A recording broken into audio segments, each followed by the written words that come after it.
hano kugira ngo tubamenyeshe inama tuzagira mu cyumweru gitaha, inama yo ku rwego rwo hejuru ihuza inzego zitandukanye muri Afurika, abaminisitiri bashinzwe energy, abayobozi ba guverinoma, abayobozi b'ibigo mpuzamahanga bireberera urwego rw'ingufu za nucléaire, ndetse n'inganda zikora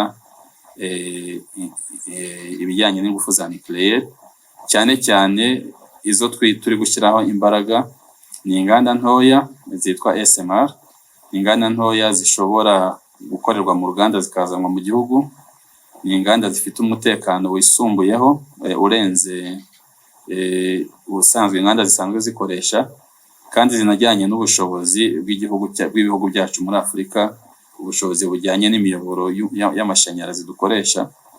Muri rusange imiyoboro y'amashanyarazi hano muri Afurika ntabwo iratera imbere cyane, ku buryo ibihugu byinshi bitaba biniteguye kwakira inganda z'amashanyarazi nini. Inganda z'amashanyarazi nini ni ukuvuga ngo zifite megawati zirenga 1000, mu gihe intoya tuvuga ziba ziri hagati y'100 cyangwa se munsi. Ikindi ni inganda izo turi gushyiraho imbaraga za SMR, ni inganda zidasaba ubutaka bunini kubera ko nyine aba ari ntoya, ndetse zidashobora no kugira impanuka, kubera ko iyo zigize impanuka zigira impanuka zizima aho kugira ngo zigire impanuka zishya, kuko iyo zihiye zitera imirasire ishobora kumara igihe kirekire yangiza ubuzima ndetse n'abantu. Iyi nama rero izahuza abaminisitiri bashinzwe ingufu muri Afurika n'abayobozi bondi twavuze n'abashakashatsi, turebera hamwe uburyo twahuza imbaraga mu bijyanye no kubahiriza amategeko n'ibindi bisabwa kugira ngo umuntu agire imbaraga za nucléaire, mu bijyanye no guhanahana ubumenyi, cyane cyane ko hari ibihugu muri Afurika bisanzwe bifite imbaraga za nucléaire, ndetse no kuba twanahuriza hamwe. Muzi ko muri Afurika hariho imishinga myinshi yo guhuriza hamwe imiyoboro yacu y'umuriro. Iyo dufite imiyoboro ihuye rero nawe byongera ishoramari, kubera ko umuntu uje gushora imari mu gihugu kimwe aba abizi ko afite isoko ryagutse rirenga imbibi z'igihugu.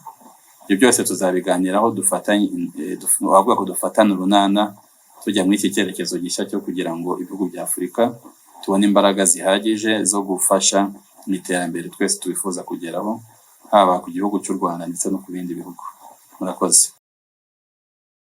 Mwaka w'2018 ubwo hasinywe amasezerano y'ubufatanye kugira ngo turebe ukuntu twakoresha izi ngufu z'amashanyarazi za nucléaire mu kubyara amashanyarazi.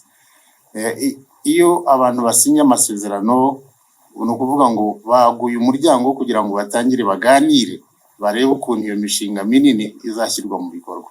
Ibiganiro rero byatangiye icyo gihe, dusinya n'andi masezerano atandukanye, harimo n'amasezerano yo kwigisha abantu bashobora gukora muri izo nganda, nayo yasinywe nyuma yaho gatoya, ndetse tugera n'aho dukora inyigo z'imbanzirizamushinga kugira ngo turebe uko byakorwa mu Rwanda. Hano izo nazo zirakorwa, ku buryo ubu ngubu nibura dufite icyerekezo aho tuvuga tuti dukeneye uruganda rwaduha amashanyarazi angana gutya, dushobora kurushyira aha n'aha n'aha.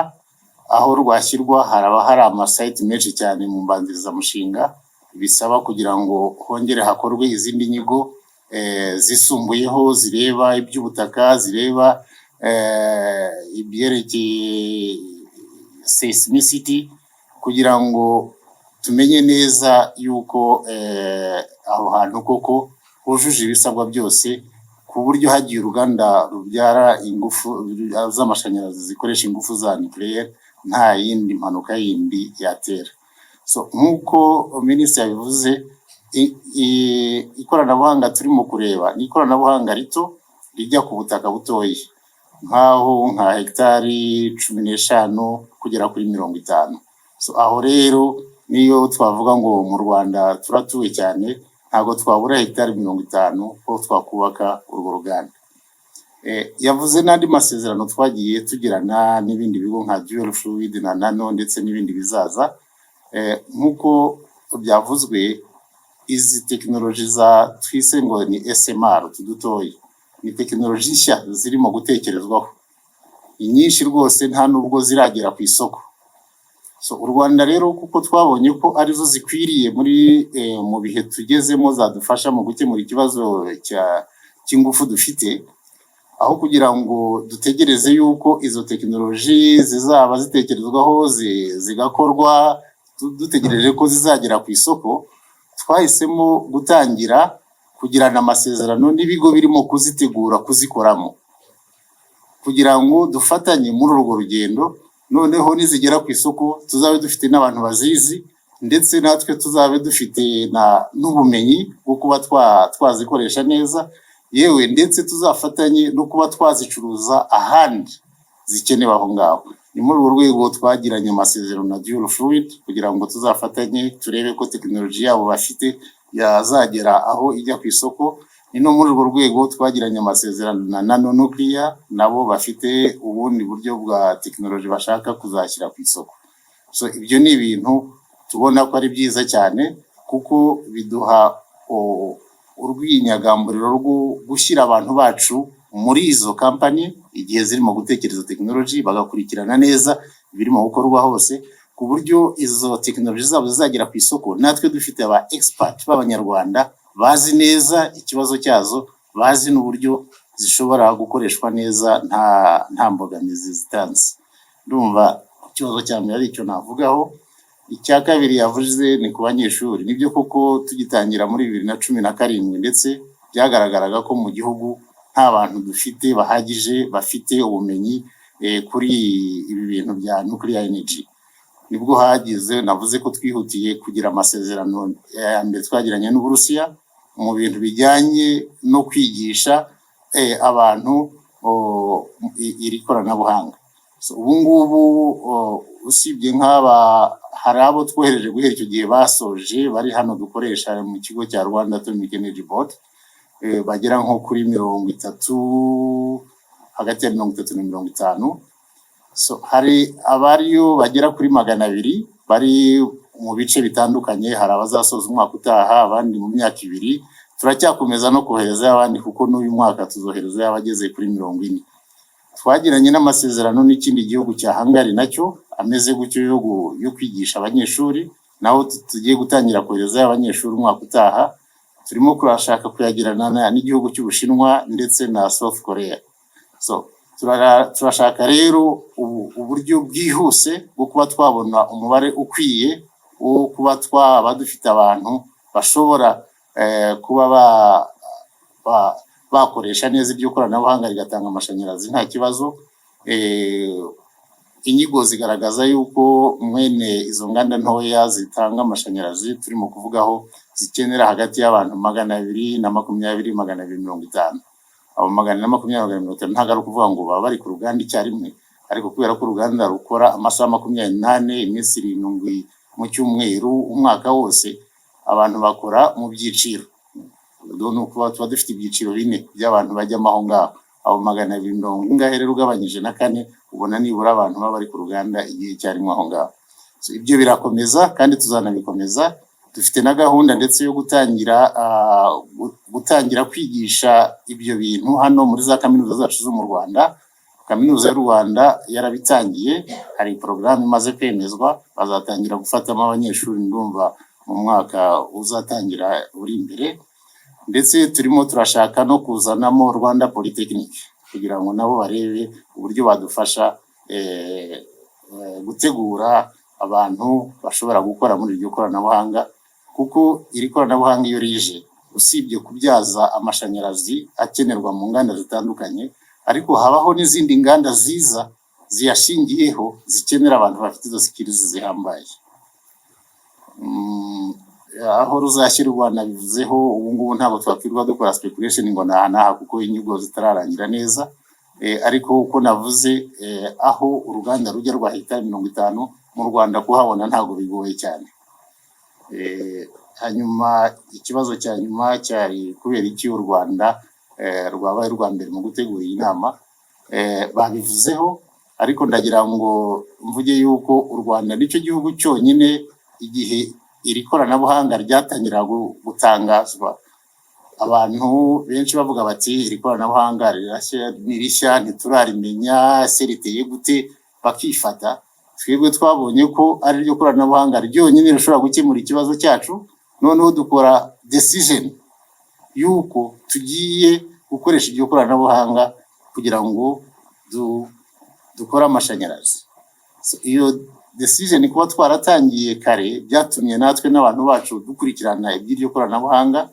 Hanyuma kuri ubu ngubu nibaza ko mu bihugu byinshi bya Afurika dushobora kuba dufite abantu bakurikirana cyane iby'iryo koranabuhanga uko rihagaze, ndetse rizini na kampani zirimo kubikoramo kurusha ahandi hose, kuko twebwe twaribonye nk'aho ari wo muti w'ikibazo cyacu dufite, ndetse dushobora kuzagera mu minsi iri imbere cy'umuriro w'amashanyarazi. Numva ari icyo navuga.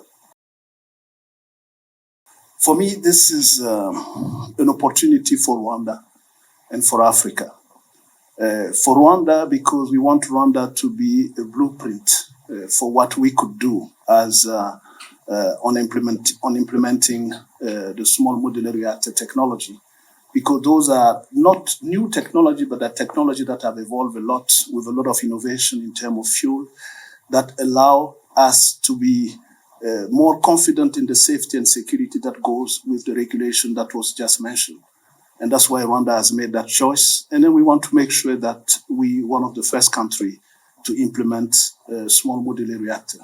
We're adding to that also the opportunity for the micro reactor that are much smaller, but also getting a little bit bigger, because we're talking about 1 megawatt in the beginning of their deployment or development. But now I think they go up to 45 megawatt now. They're getting close to the beginning of the small modular reactor, and then that's a good thing. So one topic that we will try to address here, it's not only the vision for Africa, which goes together with Rwanda's vision for nuclear energy, but we also want to see how we can tap into Africa as a whole, its ambition with regard to human capacity. That's important. I think it's important to mention where Rwanda started by training people and then building capacity and having a critical mass that can accompany the implementation and deployment of the nuclear energy program. But we talk about opportunity for Africa, but we do have challenges as well. But how do we finance those big projects? And that's something, a topic that we will tackle as well during this summit, to look for financing partners and then find innovative way of financing nuclear energy implementation. And then you've recently heard about the World Bank changing its stand with regard to financing nuclear energy projects. That wasn't the case in the past. It means that the world is changing, but the world is changing because energy poverty or energy security is facing a lot of challenges, not only in the continent, but also around the world with the different geopolitical situation that the world is facing. So financing is becoming a big issue, but financing will not be an issue if our multilateral development bank like IMF and World Bank are getting involved into considering. One of the issues that I think that could be an innovative way of financing is like tokenization. Tokenization is a concept that started in United Arab Emirates. Like, for instance, if Rwanda is to certify its reserve in uranium and then make it bankable for people to consider on the basis of that certification to give a value at a particular point in time, and then come in to contribute into financing some infrastructure project that will accompany the implementation of our nuclear energy program. So we're also thinking about regional integration. So how do we get other African countries so that we speak as a united voice of Africa in that nuclear energy implementation that we want for the continent, because it's the must for our industrialization and our development. And people often talk about nuclear energy as a risk. It's true. In the past, with the traditional power plant, I mean, there's been a lot of talk about accident in Fukushima, in Chernobyl. But I just want to share with you guys one quick anecdote. I had a deputy director general of one of the UN institutions that was giving a talk in Ouagadougou in Burkina Faso to students. When they asked him the question about the risk for nuclear power plant, and then he said, Do you know that in the African continent, we have 50,000 snake bites that are fatal per year?